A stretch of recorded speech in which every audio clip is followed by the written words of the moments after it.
So good to be alive.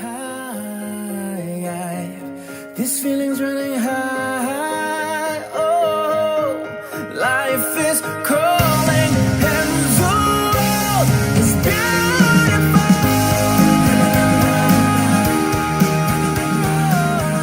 So we are now recording with Lisa Tolk, author of the book Eden.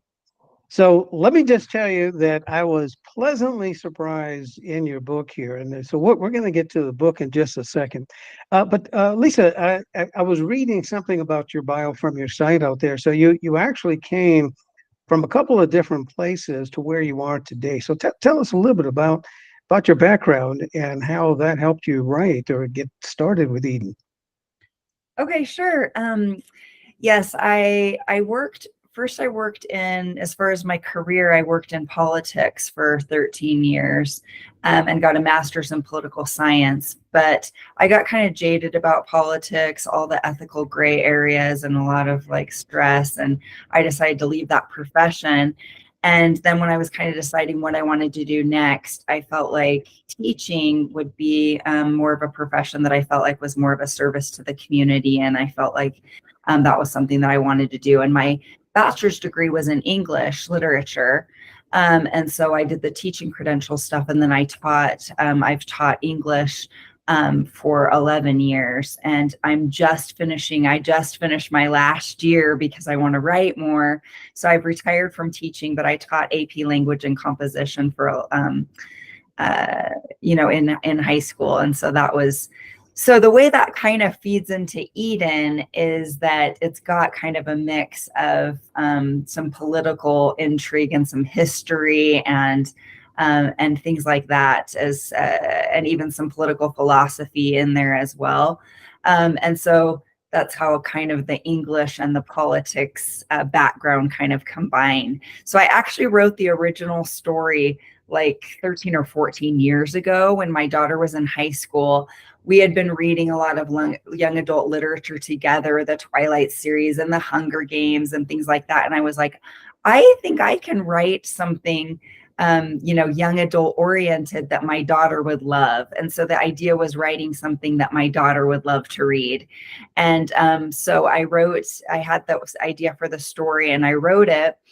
And she loved it and her friends loved it and some neighborhood and things like that. But it was just a manuscript on paper. It was just like a typed out. I didn't do anything about publishing or anything like that. And then it was just kind of a fun thing and kind of a goal and something to accomplish. And then it kind of sat on the shelf while I taught English. So I became a teacher and then I was absorbed in that. And when I'm in something, I'm like all in. So I was all in for teaching and that just sat on the shelf. And about a year ago, my daughter was like, Mom, you have to publish Eden. Like, I love it. It's such a good book.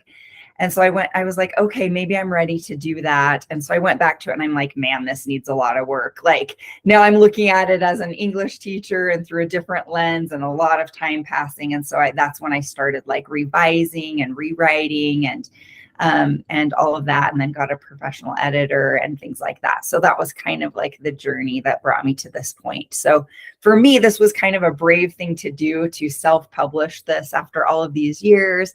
I had to get out of my comfort zone, and the idea of like, I felt very vulnerable putting like my words and my language like out into the world. And so that was kind of a big deal for me. So I named my publishing company that's me, Brave Girl Publishing, to kind of like represent that. And that also I wanted to have protagonists that are kind of those brave girls that do something courageous and brave and kind of find out who they are and follow that. Yeah. So again, I just hearing just a little part of it. I can tell you right now, I can see where the politics got involved. I mean, things like the treaties and mentioning how an island like Eden can be hidden from the world makes a lot of sense. So I think that's going to be something from a background that people are going to be intrigued when they hear an interview and hopefully be inspired to go ahead and read Eden. Um, Let me ask you something about the writing itself. So, I mean, I'm a writer, as you know, and I've got my fifth book will be coming out probably in about, I would say 2 months, and then we'll finish the series here at the end of the year.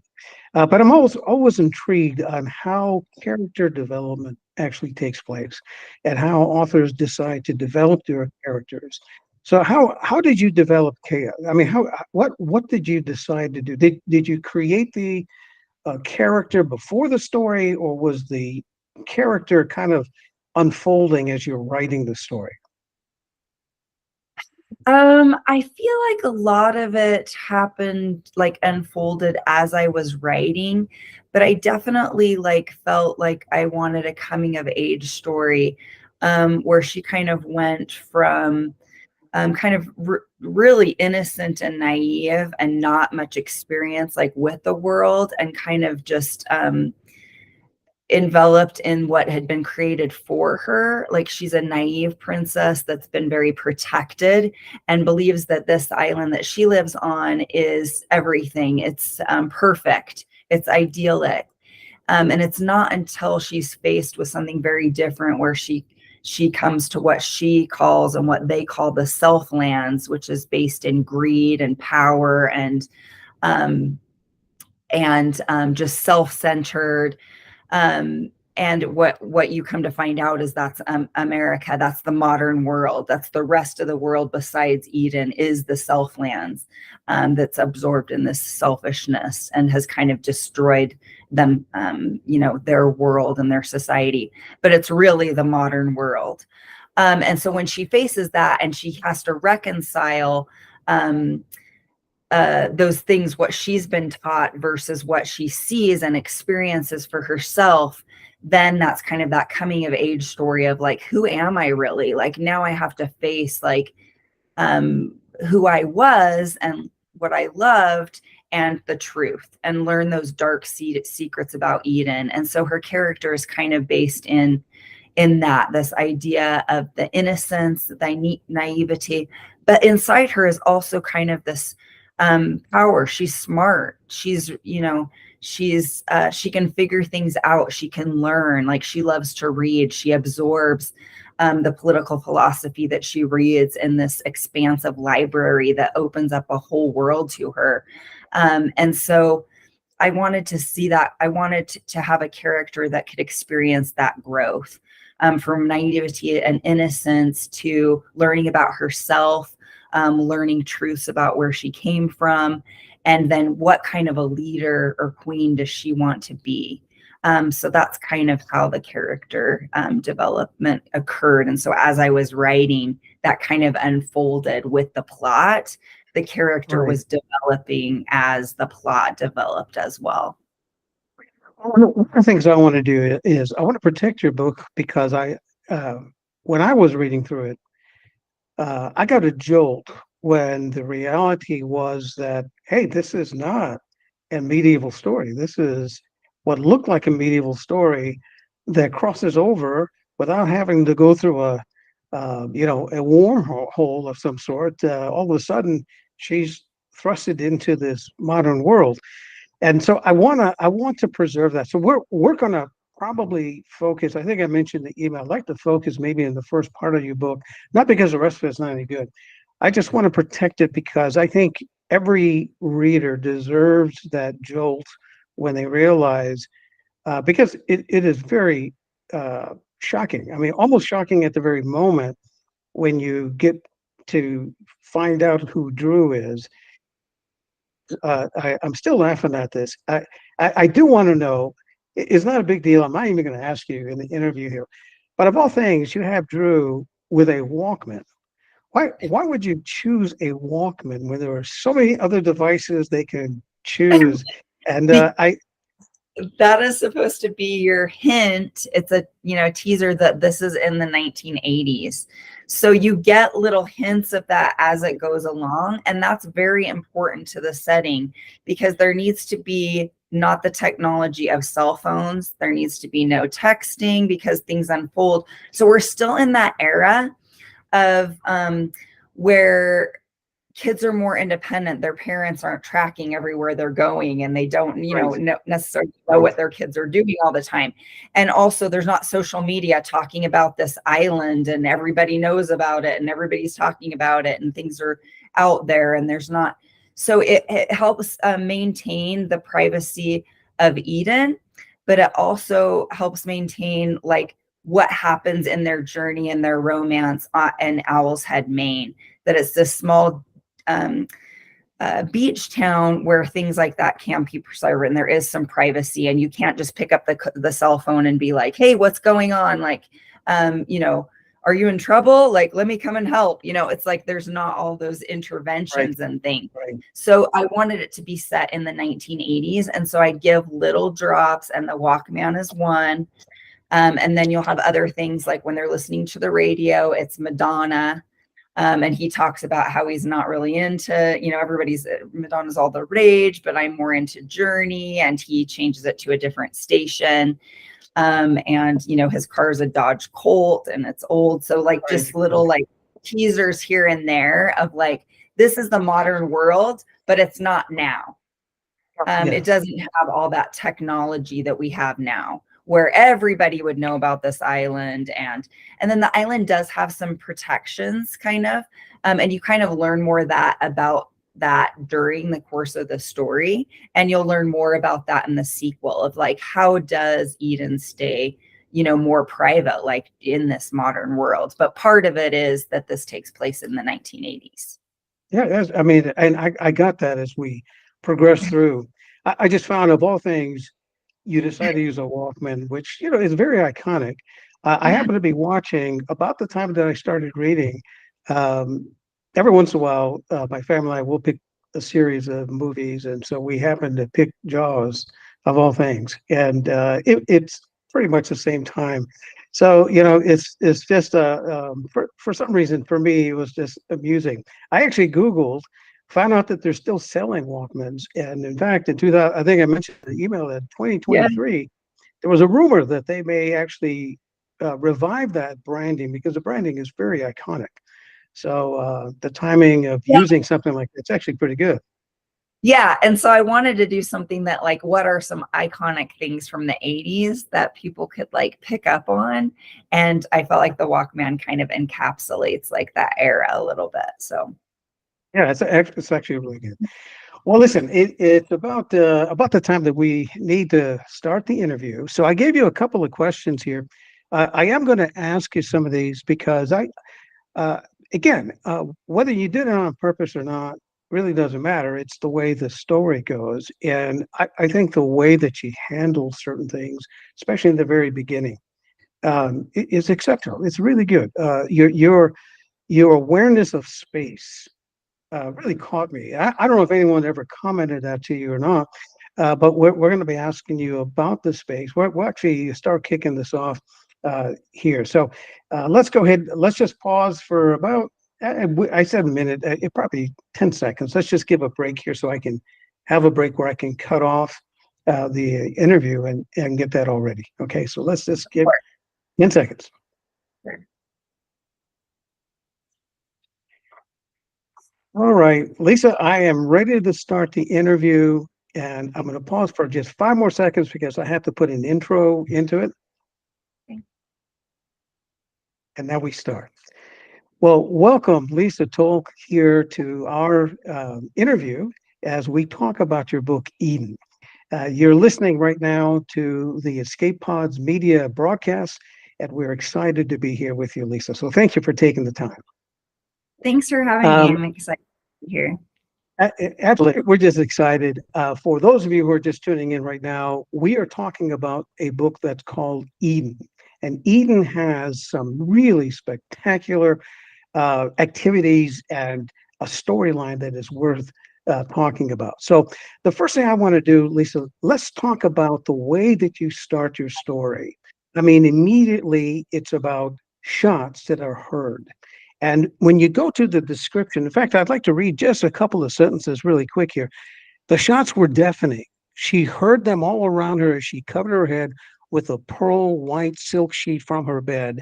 As the cries within the palace reached her reluctant ears, her eyes filled with tears. "This can't be happening," she whispered. "I can't do this." I mean, you didn't even give anyone a chance to breathe. Immediately, you're into your story. What is about that beginning that was something that you felt that's how you wanted to begin your story? Well, my hope was that the reader would immediately feel kind of how Kaya felt, where it's chaotic. It's a little bit chaotic. So the character at that point is realizing that she's in the palace, and she's just, and this doesn't really spoil anything because it happens so early in the book, that just before her father has been tragically killed. And so she's already in her room mourning and just very upset and kind of in turmoil, and then the chaos erupts in the palace as well, and so she can't handle it. So I thought in medias res would be like the best thing, to just be in the middle of it with the reader, that the reader is like, what is going on? Because that's how Kaya feels, like, what is going on? What is happening around me? And just kind of be thrust into that situation, kind of like with the character, where you're trying to figure out, while she's trying to figure out what is going on here. So that was kind of the idea. That's again fantastic because it did draw me in. In fact, that's one of the reasons why I decided to read the book, because I always look to see how long does it take for me to wonder, well, what's going to happen next? And usually I think when that happens, people are going to be drawn to your story. So I think Eden is going to be one of those books that people are going to, at the very initial stage, they're going to be drawn in, because just that first paragraph, you're now curious. Okay, well, what's going on? What's causing her to feel some doubt? And the shots and the disturbance, the tears are coming, and you know that this is not good things. There's some bad things that are about to be uncovered, and you do a good job in getting people through that. Now, another thing about your book that I love, and I think people who love fantasies of all sorts, they always look at pace, right? So there has to be a continual pace, but there has to be some things that are rushed, some things that you do not rush, because you want the story to unfold and allow people to, to have the time to actually do that. So I see that in your story. So tell me something about the pacing of your story. Why is it that in the very beginning it takes multiple chapters to kind of paint this picture of her surroundings, the people that she's encountered, and then there's this long lapse between her trying to escape the island. And by the way, Eden is an island, if you haven't heard it already. But there is all of a sudden a slowdown of the pace, almost like you can feel the agony that she was going through in that escape. So talk a little bit about the way you handle the pacing. Yeah, I felt like, so there are two settings in the book, and one is on Eden and one is in Owl's Head, Maine. And so I wanted to be able to kind of develop that setting in those first few chapters. And as far as like the escape scene, I wanted it to be kind of like the reader was doing it with her. Like I said, so I wanted to capture like things that were going on in the palace, what she would hear, what she would see, what she would feel as she's going down the halls, like what the palace was like. So I was trying to also capture things about the setting and give the reader some little teasers or ideas of like what this world is like a little bit before she leaves that world. Because once she leaves that part of that setting, we don't get back to it for a while. And then it creeps back in. We see glimpses of Eden, and we see things about Eden and some scenes from Eden throughout the story. But there's really a chunk of time where we're going to leave Eden. And I didn't want to leave it until I felt like the reader had a little bit of a foundation, kind of felt a little bit of what Eden was like before we left it. Yeah, I mean, again, well done.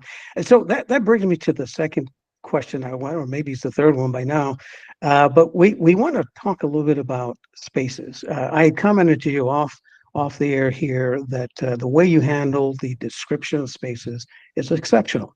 And I think a reason why it's important here is because you see a movement that isn't just about where the character is going. It's also the movement of what brings a character from point A to point B. And so, you get this sense that Kaya is a vast castle, right? I mean, there's corridors and there's sounds and there's ways that you can get around without encountering anybody until finally there is that encounter and she has to exit out. So it's interesting that she is moving from what would be a cavernous castle. Now she goes to even a bigger space. She goes into an enchanted forest, and in fact, actually gets lost out there. So talk a little bit about how you're handling these spaces, because again, when you see this migration or this movement from the castle to the forest to the beach and then to a dinghy or a rowboat, you get this sense of this vast ocean that's even bigger. So she is moving from a large castle to a vast ocean, and that movement seems to coincide with some of the revelations about who she is and what she's about to encounter. Yeah, I feel like it's interesting that you brought that up because it's not something that anyone has brought up or even something that I like fully have had explored in my mind. But like after thinking about that, I think like one thing is the vastness kind of can represent her confusion, the things that she doesn't know, the things that she has yet to kind of discover. And then I feel like a lot of times the small spaces are kind of more internal. Like a lot of times she withdraws within herself. Like there are things that she doesn't know. And so there's almost like a hiding of sorts. So you see, like at first she's hiding in her room. Then she is in the vast castle. Then she's in the forest and she's lost. And then she's in the small space before she escapes the forest. And then she's in the vast ocean, but she's in a small boat. So kind of going from the vastness of discovery of the unknown, of exploration, of being lost and feeling very small, to the internal like struggles of like, who is she? What is she supposed to do? What are the dark secrets and the truth about Eden? These are all things that are kind of more of an internal struggle. And then you see as she builds out as a character, how that changes over the course of the novel, where she does meet that discovery and she is more self-aware and does gain more knowledge and learning and does learn more about the truth about the island. Yeah, and so when I look at that, I mean, and again, taking a look at the space and the movement here. So you're carrying the story, and you're unveiling parts of the story as she moves from one space to the other, right? So while she's in the castle, her best friend Aaron, I believe is it Aaron? Yeah. So she encounters her, who's actually rescuing her, taking her away from would be certain death, and takes her out from the castle. And then you get into the vastness of forest where now she meets this mysterious stranger who, legend says, he's a demon. So he's there to protect the forest. Then somehow she makes it, or he leads her to the beach, and then she gets to this boat. So the interesting thing is, you didn't, and again, I think what people are going to take from this, I hope, is there is a good character development, that you're giving enough time.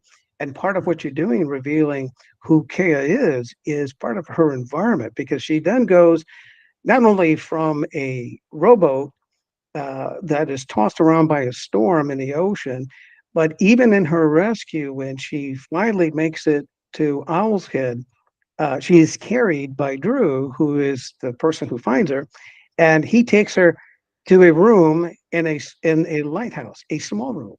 And so this entire movement from vastness to small areas. And then her world starts to increase because she gets to have these experiences. So again, I think it's a really good story. The other thing I wanted to point out, and again, character development is so important in a book. I think people who are going to hear this interview, they will like the fact that when they invest their time in this, you get to know who these characters are in a real meaningful way. They're fully developed characters. And what I liked also about this movement is you're moving from big spaces to small, is that you're starting to see the layers that Kea had. They're slowly being peeled off. I mean, physically, literally, she exchanges a robe to give it to Aaron to make it seem like it's her, so they can pursue her while she goes into the boat. She gets into the boat. She discovers that, hey, everything gets wet. She is slowly, the privileged life she had before is no longer there, munching on soggy crackers and bits of cheese and all these kind of things. So there's a question here. In part of this movement, you wanted to kind of strip Kea from all of the things that she knew and experienced, and maybe even take it for granted. But you wanted her to, when she gets to that lighthouse, to have maybe a new found beginning. Am I reading that correctly? For sure, definitely a new beginning. And she goes from, naive and innocent and really sheltered to kind of opening her eyes to things that she had never experienced, things that she didn't know, misconceptions that she had about the world, about who she was. And she's really discovering kind of her own identity in the story as well. So it's a layered story. It's not just about her kind of learning the dark truths of Eden. It's a romance. It's her discovering who she is in this world. It's about her becoming empowered and about overcoming fear and developing courage to do things she never thought she could do. And so that's kind of the layering as far as the character, that it's not just a surface plot, but there's a lot going on like within her and who she kind of becomes by the end of the story. Well, just so the people listening to the interview, I'm purposely not going beyond the beginning because there is a transition that you need to experience. So I'm purposely going to focus on just this actual beginning. But I found also some really good irony. I mean, just think about this here, right? So Eden is a place of kings who had thousands of years of history and everything organized. I mean, there's all these keepers, right? Keepers of the law, keepers of tradition, and you have these named people who are responsible for it, and she is now leaving that ordered life to a place that she didn't know she was going to go, but she wound up in the Southlands. So talk a little bit of what it means, these people in the Southland versus the traditions of Eden. So Kaya's been raised in this traditional monarchy, and that's in Eden, and they've preserved this for hundreds of years because they believe that the rest of the world is, and they call it the Southlands, is based in greed and power and only cares about themselves, and they want nothing to do with that. They want order, they want tradition, they want peace. And so they've been taught to despise that, to never go near any of it. And she ends up, when you read the story, she ends up on those very Southlands she's been taught to despise. And you learn as a reader that that's actually the modern world.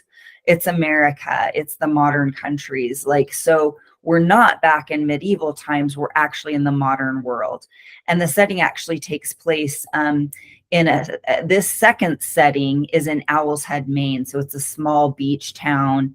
And that's where she really kind of discovers that maybe not everything that she's learned about the Selflands is true. She has to kind of learn these things for herself, and it's a world very different. She's never experienced any of these modern things. So you go on this journey with her where she's for the first time eating chocolate, the first time listening to music on the radio, the first time riding in a car, the first time she experiences all of these things, and you're doing it with her. And that's kind of a fun, lighthearted part of the story where you get to see these things through her eyes, and kind of the excitement of all of it. But then the underpinning of still, well, where did I come from? What's the history? And you learn that there's really some dark things and some secrets and some things that she didn't know about where she came from that are kind of exposed as she goes through this journey of self-discovery. And so you have these two very different settings. And I think that kind of brings a richness and kind of a uniqueness to the story of where you have this traditional monarchy and you want to know more about Eden. But then you've also got this great beach setting of Owl's Head, Maine, and all these things about like America and things that build up to like the 4th of July and the things that happen, kind of the excitement there. So you've got these contrasting settings throughout the book. And the sequel will take place more on Eden. So you also like at the end are kind of more like, I want more Eden. So there's that to it as well. So that's kind of the yeah, I mean, it's just well done. And one of the things that I love is the irony of the fact that here Eden has all these things in place, right? The traditions and everything organized. But she's leaving it because it's become disorganized, and she's rescued by a young man who has history, tradition, as a son of a caretaker of a lighthouse. So he has tradition, and he's actually providing some order that she is longing for because she has lost it. So again, the irony of the fact that the very people that were saying they were protecting the law and the order and all that is actually breaking it while it's being preserved by the guy who's supposed to be part of the group that just only cares about themselves and greed and everything else. So kind of an interesting irony. So let me end. Go ahead. From chaos to order when it's supposed to be order to chaos, and so you definitely have that ironic twist there. Yes, good for picking up on that. Yeah, I love it. I love everything about it. One of the things, let me end it here because there's another point, one last thing, and then we'll end our interview here. What I wanted to do is to get you to talk a little bit about the fact that what's also great about your book here, that it appeals to not just coming of age people, but anyone who loves this kind of genre of stories. And I think that one of the things you've done also is you made it seem at the beginning that it's like a medieval tale with a twist out there where no, it's not really a medieval tale. It just seems that way because of the traditions and the protection of the island. So tell me something. One of the things about this book, why should it appeal to anybody who likes that kind of genre, and why you are writing in such a way to make sure that people who love that kind of story will be grounded in the stories and the series of Eden? It's interesting because like at some points when I was like trying to decide like what genre is this really? It's young adults, but it's also got fantasy. It's also got romance. It's also got adventure. And so it's got like a lot of things going on. And so my hope is that appeals to a wide audience, right? Where it's going is, and with the fantasy, it's not a high fantasy story. It's more like and I really wanted this was important to me, that I wanted it to be more mysticism, spirituality. You're not really sure, like there's not full on magic, but there's something going on here. And that's something that's going to build. And so in the sequel, you'll learn more about that mysticism and what kind of some of the underlying things there are. But I also like it to still kind of be like, you're a little bit like the reader's trying to figure out like there's not full on magic, but there are things going on. And so that's kind of something that will unfold. But you get things like her being able to still connect spiritually with her father and kind of hear his voice. You've got different things with Eden and what's going on there as far as like the forest. And so you've got kind of these little nuggets and little pieces that will continue to that puzzle to be kind of more filled in as the series goes on, if that makes sense. It makes perfect sense, Lisa. Thank you for taking the time to allow me to interview you. And I want to make sure that people know where to find it. So we will be hosting this interview. We'll provide links to Eden so they can go directly on Amazon. They can also look you up, Lisa. So at this point here, let's conclude our interview. I'm with Lisa Tolk, the author of Eden, and we are looking forward not just to this book, but for the continued series. Thank you so much. I appreciate you having me. Good to be alive. This feeling's running high.